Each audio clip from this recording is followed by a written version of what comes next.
दोस्तों, मैं रामनिका गांधी, मैं एक होम्योपैथिक विशेषज्ञ हूँ। अगर खांसी बहुत ज़्यादा होता है और घड़ घड़ सा जैसा साउंड आता है, यह बच्चों के खांसी में और बुजुर्गों के खांसी में भी बहुत ज़्यादा फायदेमंद होती है।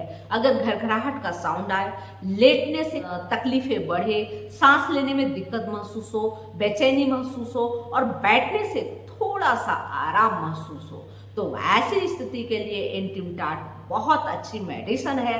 आप इस तरह के खांसी में आप इसको ले सकते हैं। सांस लेने में घरघराहट हो, खांसी में एक ढप ढप सा आवाज आए, और दूसरी चीज, आप लेटे तो आपको परेशानी बढ़ जाए और अगर आप बैठे तो थोड़ा आराम आए, और यह बच्चों और बुजुर्गों में बेहतर काम करता है। एंटीमटाट लेनी चाहिए। ये जानकारी अच्छी लगी तो लाइक करें, कमेंट करें, शेयर करें, सब्सक्राइब करें और बेल आइकन जरूर दबाएं।